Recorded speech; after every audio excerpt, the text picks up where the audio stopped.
Yo, shalom, shalom. Kahalo Yahweh Bahashem. Hamashiach Yahweh for giving me the spirit and power to do this lesson, and for giving me the spirit and power to wake up another day, to show forth repentance in these last days. As we get closer and closer, to Jacob's trouble, the great tribulation period, the hour of temptation, the day of the Lord's wrath, whatever you want to call it, we need to be repentant and growing in grace, as says 2 Peter chapter 3 and verse 18. Man, it feels so good out here right now. This is the perfect weather for sitting down. You know, everybody need to create them a page and flood the internet. It's too much false, information out there. We need to be all creating pages and trying to assist the best way we know how. You know what I'm saying? However, whatever it is your talent is, whether it's history, archaeology, whether it's prophecy, whether it's knowledge. Knowledge can be anything. Like you bringing out articles on what people know, what the world, what's going on with the world, or you're bringing out statistics like women lead divorce 70%. You can bring out articles like that. That goes into knowledge. That's a gift that was given to us, right? But creating this is the kind of weather. Come out here and we do videos too, man. And Lord willing, this be edifying. I want to start off with Exodus 9 and 14. Passover for us ends tonight, but I want to finish these plagues of the Egyptian gods that the Most High God waged war on. Right, everything ain't been going as planned when it comes to doing the videos every day because of meeting up with the congregation or family stuff, whatever it is. But Aparatazar, we can get this done. So Exodus 9 and 14. For I will at this time send all my plagues upon thine heart, and upon thy servants, and upon thy people, that thou mayest know that there is none like me in all the earth. The Most High is not just delivering his people alone, but he's glorifying and he's stamping his name. I am the Lord thy God, which have brought thee out of the land of Egypt. He's also explaining, I'm the only God since y'all came out of Egypt that, had this kind of power. So Exodus chapter 12 and verse 12. For I will pass through the land of Egypt this night, and I will smite all the firstborns in the land of Egypt, both man and beast, and against all the gods of Egypt will I execute judgment. I am the Lord. So, like I said, he's proving that he's the only true and living God, straight up. So we went over the first 4 plagues. Now we're on the 5th and the 6th plague. If you don't know, the 5th plague is going back to the Egyptian god Hathor. Or it was another one at Pis, but this is Hathor. This is the main god the Most High was targeting. Both of these guys kind of, got similar rituals on how they, serve this god. But the Most High God is showing these gods to not be gods at all. So the 5th plague, Exodus chapter 9 and verse 1. Hathor, Exodus 9 and 1, it says, Then the Lord said unto Moses, Go in unto Pharaoh and tell him, Thus saith the Lord God of the Hebrews, Let my people go, that they may serve me. For if thou refuse to let them go, and will hold them still, behold, the hand of the Lord is upon thy cattle, which is in the field, upon the horses, upon the asses, upon the camels, upon the oxen, and upon the sheep. There shall be a very grievous murrain. A very grievous murrain goes back to sores, boils, like what Job had. Job had boils from the crown of his head to the sole of his feet. Hey, there's a prophecy in Revelations chapter 16. The people that take, the MOTB, there's, the prophecy says they're going to have the same thing. So Revelations chapter 16 and verse 1, and I heard a great voice out of the temple saying to the 7 angels, Go your ways and pour out the vials of the wrath of God upon the earth. And the first went and poured out his vial upon the earth, and there fell a noisome and grievous sore upon the men which had the mark of the beast, and upon them which worship his image. So this sore goes back to, let me go to the blue letter. When you go to the blue letter for the word grievous sore, it said a noisome and grievous sore. Noisome means loud, like a loud car. You can see this car before you hear it. I mean, you can see this car, you can hear this car before you see it. Salakia. You can hear it before you see it. And that goes back to how it's going to be with the people. You're going to be able to see what's going on with them before you actually get a good look at their face and who they are. You're going to be like, damn, what's going on with you? It's noisome. It's loud. Everybody pays attention to what's loud. Straight up, if it's a circus over there, everybody's going to be turning their head towards that circus. Because it's loud over there. So a noisome and grievous sore. Right? Blue letter. Revelation chapter 16.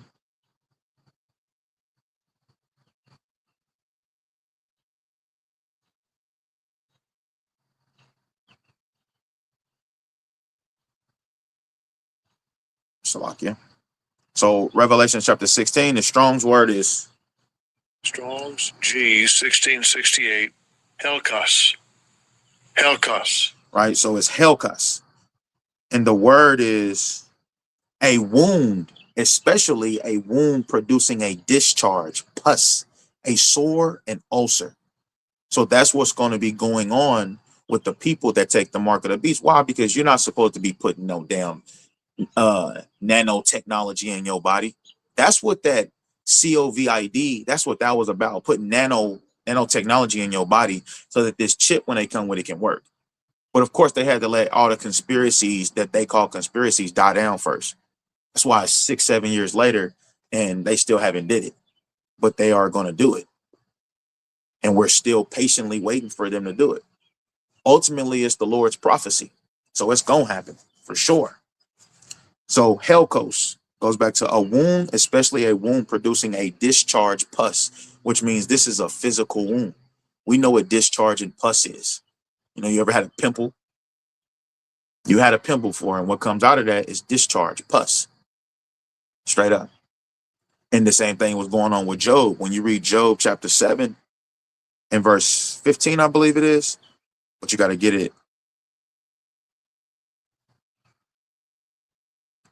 in another translation. When you get Job 7 and 5, he said, my body is covered with maggots and scabs. My skin breaks open, oozing with pus.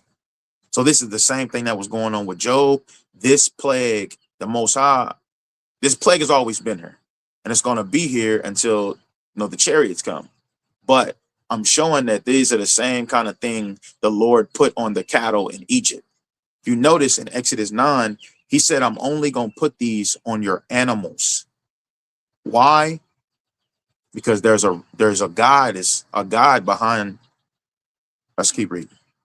So Exodus chapter 9 and verse 3 again. Behold, the hand of the Lord is upon thy cattle, which is in the field, upon the horses, upon the ass, upon the camels, upon the oxen, and upon the sheep. There shall be a grievous murrain, grievous sores. And it was very noisome, like you said. Noisome and grievous. Well, that's it then in Revelation, but I'm sure it was noisome and grievous. It says, and the Lord shall sever between the cattle of Israel and the cattle of Egypt, and there shall nothing die of all that is the children of Israel's. So this is him showing forth his power. The most powerfulest thing you can do is save one nation of people out of the midst of many nations of people. That is a complete power. That is a miracle. And that's what the Lord is about to do. And he done it before. None of the firstborn of our children died. None of our animals died from these plagues. It was only the Egyptians. Straight up. And that goes back to made me think of 2 Peter. 2 Peter chapter 2, and I believe it's 9. It says, the Lord knoweth how to deliver the godly out of temptation and to reserve the unjust unto the day of judgment to be punished. So the Most High can sever, he can split it up to where all of his people that's truly serving him, or we go to work with the same people. The same people. So this is why people are so confused, because his men that he chose, his men, women, children, the women that go to work too, the children that go to school, he still severed them. There's still a difference between them. The Lord knoweth how to, he know how to deliver us, Lord willing us. We believe that's us, the water Abba for it being us. He know how to deliver us from amongst all these wicked people. But they look at us, when we say America gonna be destroyed, they say, you're here too. you're going to die with us. And it's like, you don't get it. You're not thinking spiritual. You don't know nothing about the God of Abraham, Isaac, and Jacob. So going back, it says Exodus chapter 9 and verse 5. And the Lord appointed a set time, saying, tomorrow the Lord shall do this thing in the land. So he even put a time frame on it, on when he's going to do it, just to show this is him doing it. This ain't no coincidence or nothing like that. He said, tomorrow I'm going to do this. He said, tomorrow I'm going to do this. He said, and none of the children of Israel's animals are going to be touched. This is him showing forth his power on, I can do exactly what I want. So it says, verse 6, and the Lord did that thing on the morrow, and all the cattle of Egypt died. It says all the cattle of Egypt died, but of the cattle of the children of Israel died not one. And Pharaoh sent, and behold, there was not one of the cattle of the Israelites dead. And the heart of Pharaoh was hardened, and he did not let the people go. So now let's go into the history of this god, the Egyptian god Hathor. And we're going into the ritual and how they worship this god to prove they worship these gods. That's why the Most High sent this plague on the animals. Because it's like, man, what the animals do. Well, there was gods behind these animals. They was treating these animals like they was more of gods than the creator of the heaven and earth. Like I read in Wisdom of Solomon chapter 13, they deemed animals, as gods. They deemed these vile beasts as gods. Let me go back to it. Wisdom of Solomon 11 and 16. It says, 15. But for the foolish devices of their wickedness, wherewith being deceived, they worship serpents void of reason, and vile beasts, thou didst send a multitude of unreasonable beasts upon them for vengeance. For vengeance. That means payback. That they may know that wherewithal a man sinneth, by the same also shall he be punished. So in this case, the Most High sent a plague of boils upon these animals and killed them that way. But it still holds the same weight. This is what you worship. I'm going to kill them. Now your livestock is, now you don't have too much to eat now. So going back to the ritual and worship of this god Hathor, it says, Hathor was the Egyptian goddess of love, fertility, motherhood, joy, and cattle. Often shown as a cow or a woman with cow horns. See, it was the idol picture of it was a woman or the statue. They had temples. They was actually worshiping this thing. They probably had incense in there. The original signs of rituals and worship. They probably had songs for it. All that going on. So it says, often shown as a cow or a woman with cow horns. Music and dance worship, of course. So they had to have temples. It says worship including singing, dancing, and instruments. And look, this is how we know, a side note, this is how we know that these idols is still being followed after today. I believe Kanye West have his own Bible that people worship. You don't know, you can look this up right now. This is something I know for sure. Beyonce has her own churches where women come and worship her image. Go look it up. The worship, everything is surrounded around Beyonce. Wherever you see God in the Bible is Beyonce. That's crazy. And they go to these churches. It's about feminine power. It's about embracing the woman. So these idols are still here. And the Most High is going to confound the woman that believe in her also by making her come to naught. Straight up. So it says worship including singing, dancing, and instruments. Joy and celebration were central. She was seen as a goddess of pleasure and happiness. People gave food, bread, fruit, drink, wine, beer, perfumes, and incense. These were meant to gain her favor for fertility and blessing. It says women prayed. This is where the deep part in it. and why the Most High was like, I'm punishing you for this. Women prayed to Hathor for love and relationships, pregnancy and safe childbirth. She was heavily connected to feminine care and nurturing. She was heavily connected to feminine care and nurturing. And you have to understand this. The Israelites was worshiping these gods too while they lived in Egypt. These are the gods they wanted to go back to once they was delivered out of the land of Egypt. That's why when they got out of Egypt, they built a golden calf. Because they still had Egyptian idols in their heart, man. That's why Moses broke down that golden calf and made them niggas drink it. So it says she was heavily connected to feminine care and nurturing.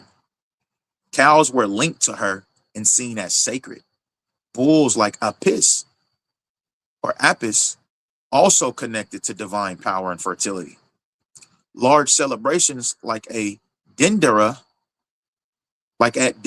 this is a place that's in Egypt, Dendera, involve feasting, music, and ritual honoring her as a life giver. So they got the food going on, they got the incense burning, they got the praise and the worship, the dancing, all for an image of a woman with a cow head or cow horns. And you best believe the Israelites was in there worshiping that thing too. But this was their forgiveness. The Most High confounding them gods, saying, look, I'm going to show y'all these gods ain't nothing, and then I'm going to deliver y'all. I'm sure that's why it made him so mad in the wilderness, and he was walking in circles for 40 years, because it's like, bro, I just showed you these gods wasn't nothing, and I still forgave you and delivered you, and look at you. That's why you in America right now. That's why we're in America right now, and we complain about how we getting mistreated by the white man. I seen a video today, Jake on the ground with his hands behind his back. Police officer shot him like 3 or 4 times in the back of his head, while the canine dog, is chewing this dude up while he on the ground. I seen that today. That goes back to Exodus 1. They was doing the same shit back then. I'm sure they was throwing niggas off top of big ass pyramid type buildings. I also believe, this is just a personal belief, I can't prove it, I believe the Israelites is the ones who built the pyramids. I think they forced us to build those pyramids. I think we're the one. When we were slaves in Egypt, I think we're the one who built those pyramids. A lot of people look at pyramids as it's just fashion, but you don't know about the electricity part. You don't know about how they had a gold plate at the top of those pyramids for what reason? Because they was advanced. Egypt was an advanced country. That's why in the Bible is known as one of the greatest empires. They was advanced. Refrigerators, all of that. So it says, God struck livestock with diseases, animals tied to Hathor. The very symbol of nourishment and fertility died off. Hathor couldn't protect what she was supposed to rule over. This is the point of the Most High doing this to the cattle. Not just out of spite, he was proving a point. These are my animals. I do what I want with them. And he placed a time, and he severed, like we read, he severed the animals that the children of Israel had. Hey, you look at that's how it's going to be in America too. All Esau's dogs and all they breeds that they got in, they all got to go too because of the actions of Esau. But it says Hathor couldn't protect what she's supposed to rule over. The goddess of love, life, and cattle couldn't keep animals alive. God showed her power was nothing. God showed her power was nothing. So from there, we go into the 6th plague. The 6th plague of Egypt was dealing with the goddess Sehkmet, or Imhotep. Imhotep. Let me say that. Imhotep, or Sehkmet. Sehkmet. These sound like Egyptian names. So now we go to Exodus 9, and we're going to start at verse 8. Exodus 9 and starting at verse 8, it says, and the Lord said unto Moses, so it's right after the 5th plague, here come the 6th plague. And the Lord said unto Moses and unto Aaron, take to you handfuls of ashes of the furnace, and let Moses sprinkle it toward the heaven in the sight of Pharaoh. So the Most High always wanted Moses and Aaron to do this in the sight of Pharaoh, to show you the Most High is the one doing it. The Most High told Moses, I'm going to make you a god, and Aaron is going to be your prophet. That's what he did. It says, verse 9, and it shall come to pass, it shall become small dust in all the land of Egypt, and shall be a boil breaking forth with blains upon man and upon beast throughout all the land of Egypt. And they took ashes of the furnace and stood before Pharaoh. And Moses sprinkled it toward heaven, and it became a boil breaking forth with blains upon man and upon beast. So this point still applies for the boils in Revelation chapter 16 and the boils that was put on Job. All of these things come from the Most High. And they used for chastisement and they used for punishment. In this situation, they're being used for punishment. Are being used for punishment. So it says, and the magicians could not stand before Moses because of the boils, for the boil was upon the magicians and upon all the Egyptians. So all the Egyptians had to deal with these boils, man, all over their body. And what is it called? It's called something. Not chicken pox, whelps. If you ever had whelps, because I've had whelps before. Whelps is where it's a whole bunch of I ain't gonna say pimples, I ain't gonna say sores. It's like having chicken pox, but like it's a whole bunch of bumps all over your body. I'm talking about all over your body. I couldn't even go to school. I was in 6th grade. And now that I be thinking about it, I'd be like, man, maybe it was a shot that Esau gave me. Because it was just out of blue and I never had it again in my life. But one day in my life, I was in 6th grade. I remember I couldn't even go to school. It was so bad. And my mama, she would rub calamine lotion, pink lotion, all over my body. And like it was pus coming out of these things. Like it was pus. It was pussy. But the point I'm going to it was irritating. It was very, very irritating. More than anything, it was irritating. Like I couldn't lay. Like I was getting hot. It was just certain situations. You know, it was just certain things I was experiencing that made me so irritated about it. And I believe this is what they was going through. That's why it says they couldn't stand before Moses and Aaron. So I'm reading again. And the magicians could not stand before Moses because of the boils. Because of the boils. So I'm sure they was irritated. They was itching. You know, they got to have all kind of Kleenexes or rags next to them. You know, they probably was rubbing all kind of ointments on their body. They probably stayed greasy. There's probably a lot of things going on why they couldn't stand before Moses and Aaron because of the boils. And that's how it's going to be in America for these people that take the mark of the beast. It says, so we know the magicians are the one that's supposed to, you know, do their rituals so that they God can speak.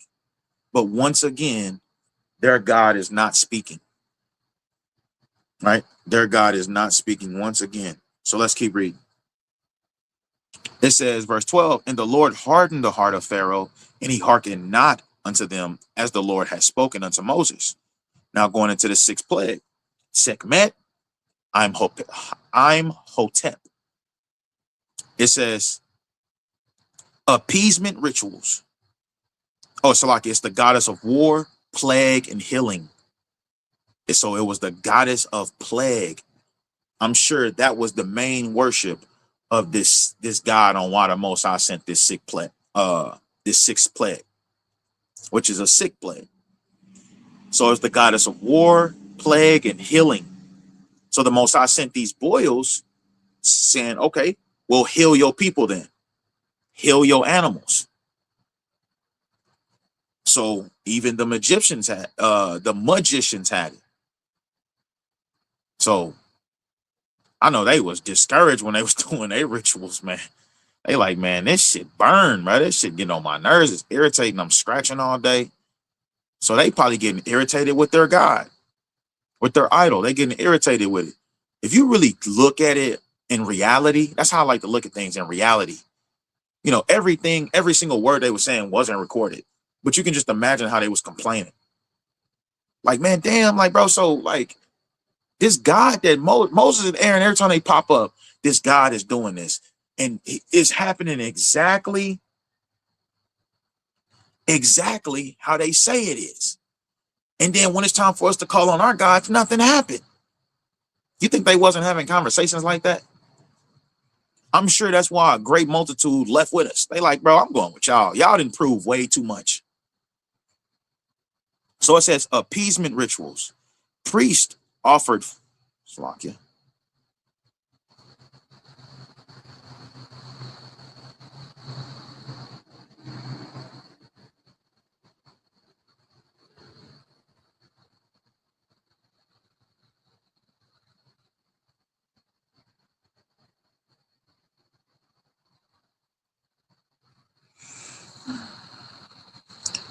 So like it says, priest offered food, wine, and incense to calm her anger, because this is the goddess of war. You don't know, somebody with a war mentality, you always got to keep them calm because they ready to activate in war mode at any given time. So it says the priest would offer food, wine, and incense to calm her anger. She was feared as a bringer of disease. Daily temple rituals, statues were washed, dressed, and honored with prayers. Large celebrations with music and heavy drinking meant to pacify her destructive side.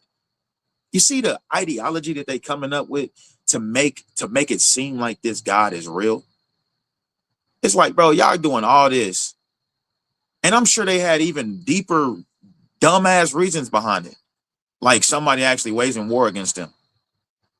Like this is them, the goddess Hekmet getting angry with us.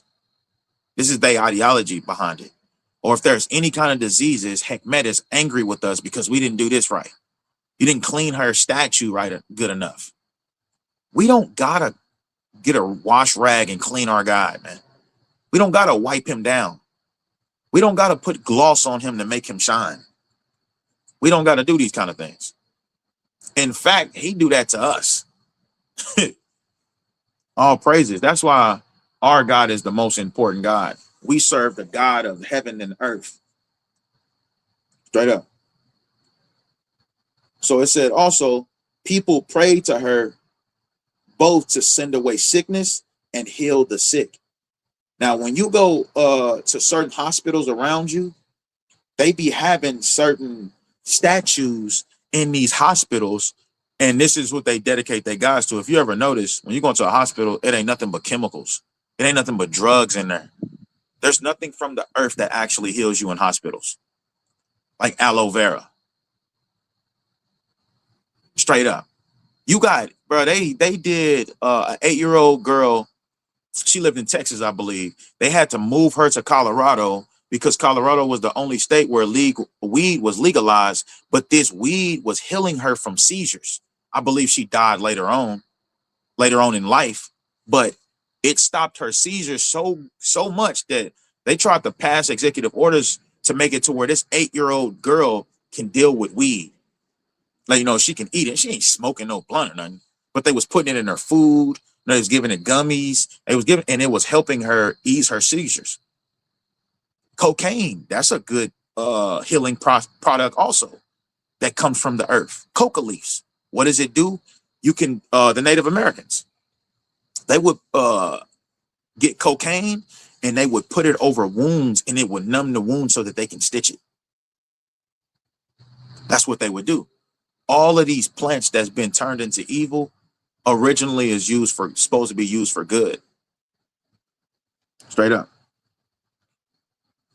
But when you go into hospitals, they have these idolized statues of these people that you never heard of, man. Like St. Francis. Who is St. Francis, dude? Who is he? Where is he? Where do he come from? And then when you go into the history of it, it's crazy.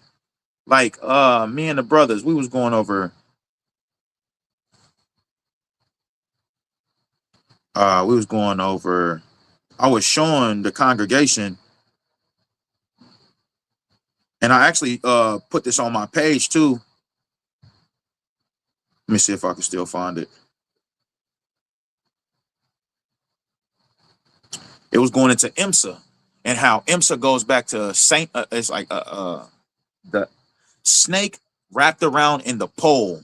It's on the front, back, side to side of all medical vehicles, IMSA vehicles, emergency vehicles. You see a pole with a snake wrapped around it. And if you go into the history of it, you'll be like, I don't want these people touching me. Let's see if I can find it right quick.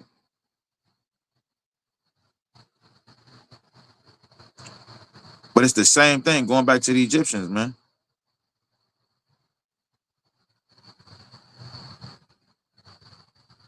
Salakia. Give it 2 more seconds looking for this.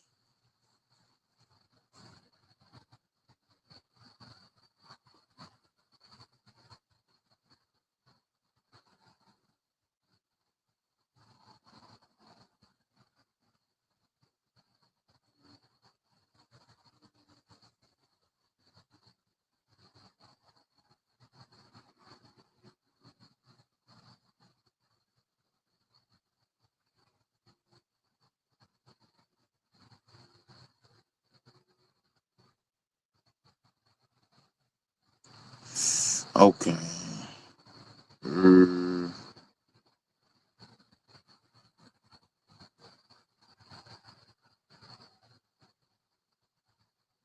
Is it? Nope, that's the Statue of Liberty. And I got so much stuff in my phone, man. And it'd be scary, now it's getting to the point where it's scary what you post, because it's like I post a video of some young YNs jumping an older man, and I got flagged. I got a strike for it. And it was just like, what? I got flagged for that. But then you see Charleston White, niggas like that saying whatever. They saying whatever the hell they want to. And they're not getting strike to flag. They're not getting none of that stuff going on. That's how you know it's a spiritual war. What they say, the world love its own.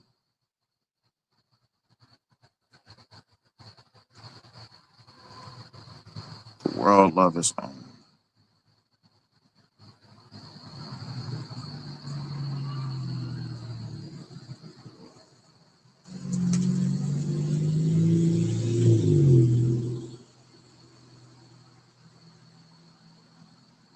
Yeah, I don't think I can find it in time. It's in here, but I just can't find it in time.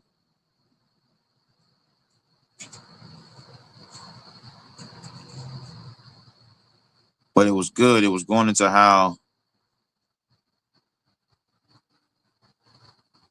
the IMSA vehicle and the whole history behind it, it goes back to something totally different than them just trying to heal you, man.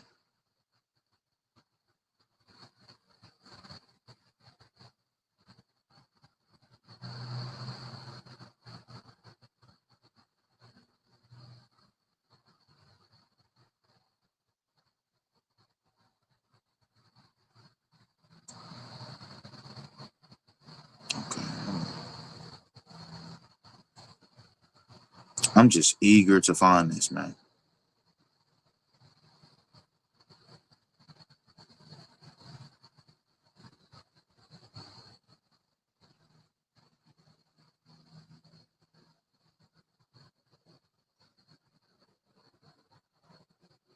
All right, so I didn't find it.